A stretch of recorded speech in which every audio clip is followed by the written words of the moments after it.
В скором времени в столице появится новый пятиэтажный родильный дом. Здание стоимостью 420 миллионов сомов построят и оборудуют за счет инвесторов, которых нашли при поддержке президента Садыра Джапарова. В новом роддоме будут современные операционные залы, реанимация для женщин и новорожденных, зона ожидания для посетителей. Пятиэтажный родильный дом суперсовременный.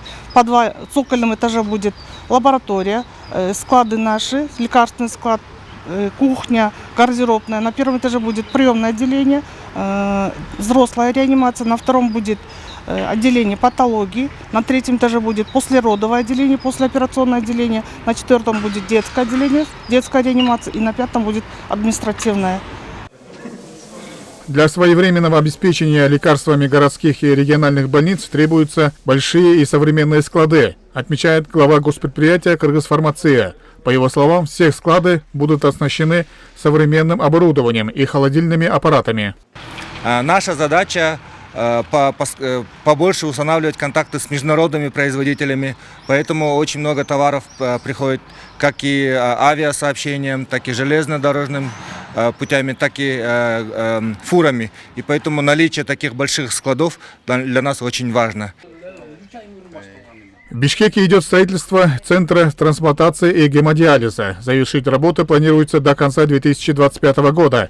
Главный врач национального госпиталя Бакыт Толюгонов сообщил, что центр оснастят современным оборудованием. Он будет оказывать помощь пациентам с заболеваниями почек и печени, нуждающимся в гемодиализе, трансплантации органов и специализированной реабилитации.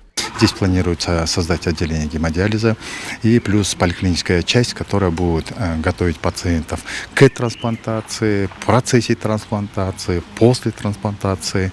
Это по таким направлениям, как пересадка почек, пересадка печени, костного мозга и вообще все виды пересадок. Здесь мы даже предполагаем создать отделение реабилитации для того, чтобы пациентам делать назначение и в последующем вести их даже онлайн, удаленно.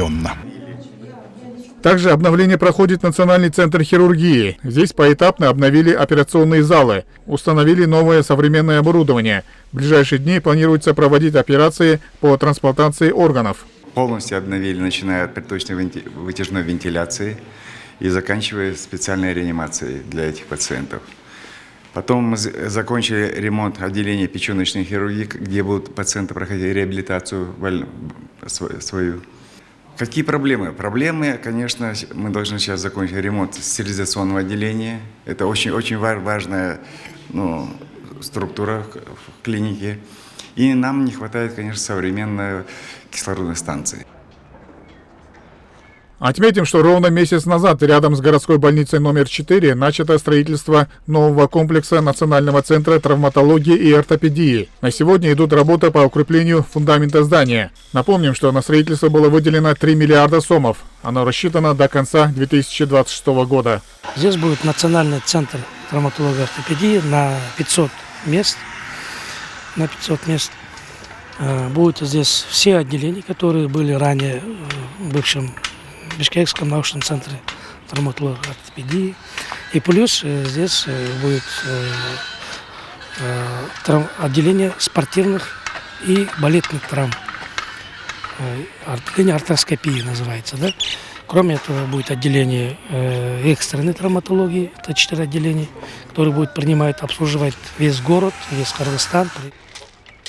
В настоящее время в стране идет строительство 28 крупных объектов здравоохранения. Государство выделило 228 миллионов сомов на возведение больницы в селе Ананьево Иссыкульской области. Больница, рассчитанная на 110 койко-мест, должна быть завершена к концу этого года. Также новые объекты здравоохранения появятся в Таласской области и городе Ош, а в городе Джалалабад возводится перинатальный центр. Эрмек Куренкеев, Эльдар Анарбеков, ЛТР Бишкек.